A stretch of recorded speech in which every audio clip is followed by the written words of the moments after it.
छात्र, आज हम बहुत दिन बाद अपने इस वीडियो में फिर से आपसे मुलाकात कर रहे हैं। कुछ पिछले दिनों कुछ टेक्निकल इशू के कारण हम वीडियो अपलोड नहीं कर पाए। आज हम पुनः अपने पुराने टॉपिक से ही शुरू करेंगे। लास्ट टॉपिक में हमने बताया था आपको परासरण और विसरण में अंतर। आज का टॉपिक है difference between osmosis and imbibition. मतलब आज हम जो पढ़ने वाले हैं उस टॉपिक का नाम है परासरण और अंतःशोषण या अधिशोषण में अंतर।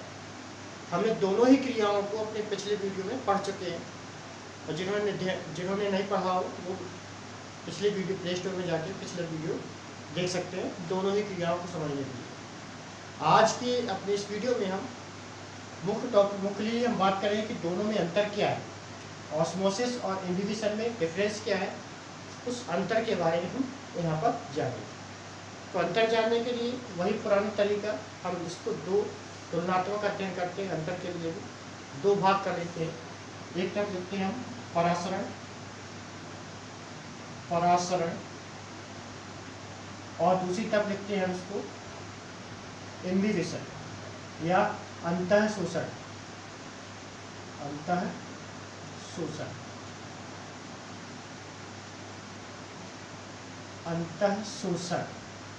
ठीक है, दो भाग करते हैं। परासरण को हमने कहा था ऑस्मोसिस भी कहते हैं इसको इंग्लिश में, ऑस्मोसिस। और अंतःशोषण या अंतःशोषण को हम इम्बिबिशन कहते हैं, इम्बिबिशन। ठीक है, आज हम इन्हीं दो टॉपिकों में क्या डिफरेंस है उस डिफरेंस के बारे में जानने वाले हैं। हमने बताया था कि जो परासरण की क्रिया होती है इसमें क्या होता है कि एक मुख्य फैक्टर होता है जिसमें दो विलयनों को, जो भिन्न सांद्रता वाले जो विलयन होते हैं, उन दोनों विलयनों को एक अर्धपारगम झिल्ली के द्वारा पृथक किया जाता है।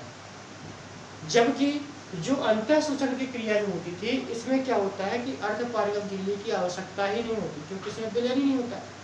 ठीक है, तो पहला डिफरेंस, सबसे बड़ा डिफरेंस होता है कि परासरण की क्रिया के लिए क्या होता है कि अर्धपारगम झिल्ली की आवश्यकता होती है। तो आप बता सकते हैं इसमें अर्धपारगम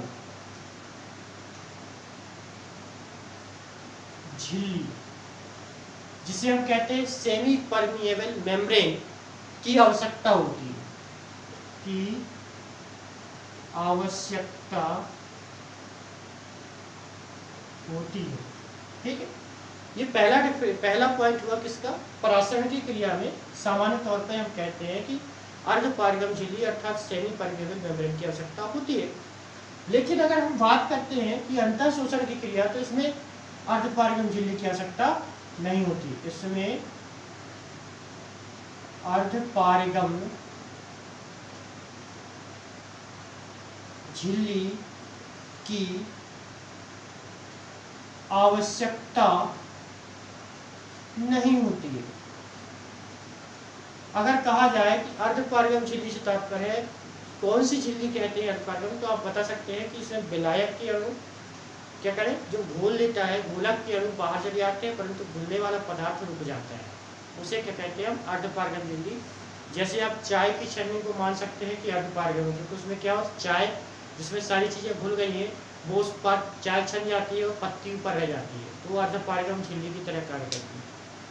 इसी प्रकार हम दूसरा पॉइंट बता सकते हैं। इसमें दूसरा पॉइंट कहा गया कि इसके लिए क्या कर सकते हैं, इसमें अर्धपारगम झिल्ली के द्वारा पृथक विलयनों के मध्य होता है, कह सकते हैं सिंपल तौर पे। अभी हमने बताया इसमें कि जो परासरण की क्रिया होती है इसमें दो विलयन होते हैं और दोनों विलयन को कौन अलग करता है, अर्धपारगम झिल्ली अलग करता है। परंतु अगर अंतःशोषण की बात करें तो इसमें विलयन की आवश्यकता ही नहीं होती क्योंकि ये विलयन के बिना होता है। हमने कहा था वातावरणीय नमी या द्रव स्नेही पदार्थों के द्वारा द्रव को अवशोषित करना। द्रव मतलब हम कह सकते हैं नमी को अवशोषित करना। जैसे हम एग्जाम्पल दिया था अंतःशोषण का कि अगर बीज को हम नमी के वाले वातावरण रख दें तो उसकी जो छिलके होते हैं या उसका जो बीज आवरण होता है वो फूल जाता है, मुलायम पड़ जाता है। ठीक है, तो उसे हम कहते हैं अंतःशोषण की क्रिया। जैसे इसका एग्जाम्पल दिया था कि बरसात के दिनों में जो लकड़ी के खिड़की दरवाजे होते हैं वो खुल जाते हैं और सही से सेट नहीं होते। तो क्या पानी पड़ने के कारण खुल जाते हैं? नहीं, वो क्या होता है, वातावरणीय नमी को अवशोषित करके वो खुल जाते हैं और वो सेट नहीं होते। ठीक है, तो आप बता सकते हैं, इसलिए अगला पॉइंट बताएंगे कि यह क्रिया क्या होता है। यह क्रिया मतलब परासरण की जो क्रिया होती है अर्धपारगम झिल्ली द्वारा पृथक माध्यम विलयनों के मध्य होती है। मतलब वही पॉइंट आर्टिकल क्या है कि जब हम दो विलयनों को अर्धपारगम झिल्ली के द्वारा पृथक कर देते हैं तो उनके मध्य जो क्रिया होती है वो कहलाती है परासरण।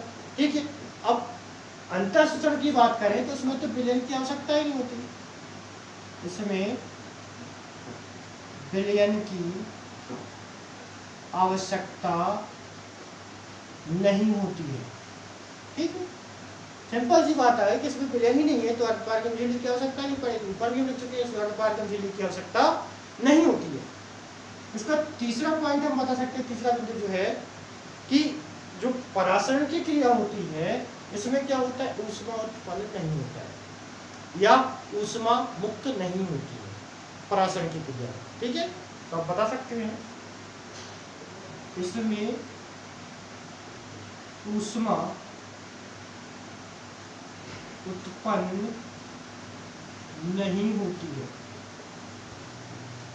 ठीक है, इसमें क्या होता है, इसमें ऊष्मा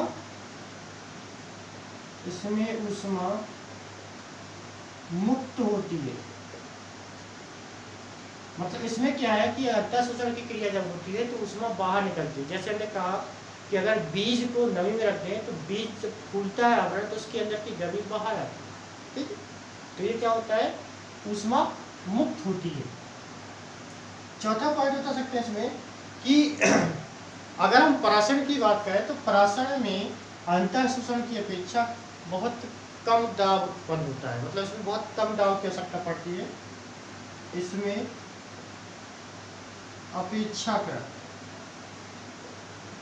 अपेक्षाकृत से तात्पर्य किसकी अपेक्षा, अंतःशोषण की अपेक्षा कम दाब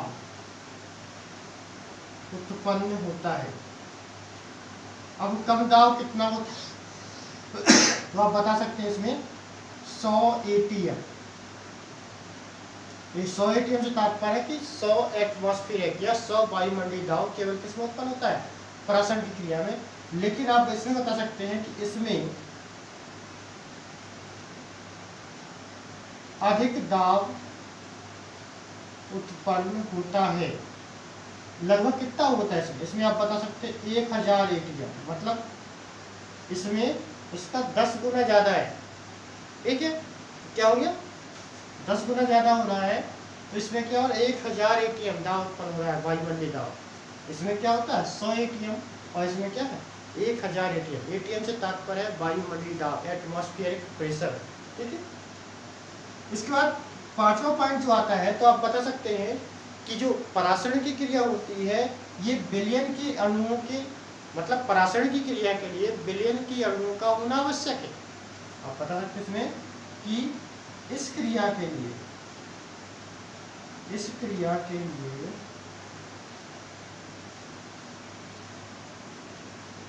विलय के अणुओं का, विलयन की बात नहीं करें यहाँ पे, केवल विलय वो कहलाते हैं जो घुल जाते हैं। ठीक है, विलय के अणुओं का होना आवश्यक है। ठीक है, अगर विलय के अणु नहीं होंगे तो क्या होगा, इधर उधर होंगे, विलयन ही तैयार नहीं होगा। इसलिए विलय का होना आवश्यक है। लेकिन इसके लिए अगर कहें तो इसके लिए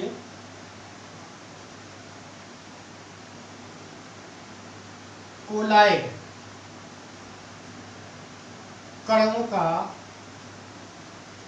कणों की उपस्थिति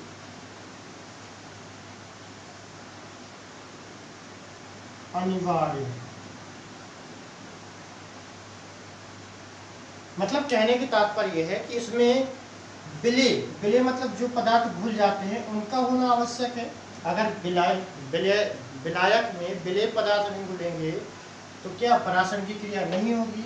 उसी प्रकार अंतःशोषण की क्रिया के लिए क्या होता है कि विलय के स्थान पर कोलाइड के कणों का होना आवश्यक होता है, मतलब कोलाइड कण होने चाहिए, तभी अंतःशोषण की क्रिया होगी। इसको फिर से देखेंगे एक बार।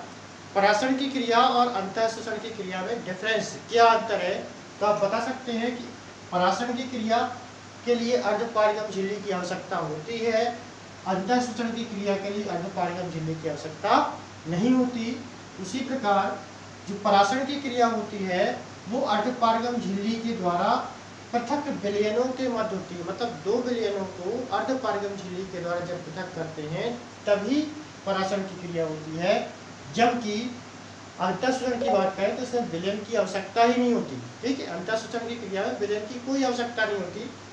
इसके बाद परासरण की क्रिया जो होती है इसमें क्या होता है, ऊष्मा उत्पन्न नहीं होती, जबकि अंतःशोषण की क्रिया में क्या होता है, ऊष्मा उत्पन्न होती है। इसके बाद हम बात करते हैं कि जो परासरण की क्रिया होती है उसमें अंतःशोषण की अपेक्षा कम वायुमंडलीय दाब, यह कहें कि कम दाब उत्पन्न होता है, लगभग 100 एटीएम, जबकि अंतःशोषण की क्रिया में अधिक दाब उत्पन्न होता है, लगभग 1000 एटीएम। एटीएम से तात्पर्य यहाँ वायुमंडलीय दाब से है। इसी प्रकार अगर बात करें कि जो परासरण की क्रिया जो होती है वो क्या होती है, परासरण की क्रिया के लिए विलय के अणुओं का होना आवश्यक होता है, जबकि अंतःशोषण की क्रिया के लिए कोलाइडिक कणों का होना आवश्यक होता है। तो दोनों में अंतर अधिकांशतः एग्जाम की दृष्टि से इम्पोर्टेंट होता है, और दोनों की परिभाषा की अगर तुलना करना होता है, तुलने के आधार पर भी हमको कुछ चीज़ें स्पष्ट हो जाती हैं। ठीक है, तो ऐसे प्रश्न जो तुलनात्मक होते हैं वो हमें ज़्यादा अच्छी तरह से याद हो जाते हैं। उसी कड़ी में आज हमने परासरण और अंतःशोषण, या कहें कि डिफरेंस बिटवीन ऑस्मोसिस और इम्बिबिशन के बारे में हमने जाना।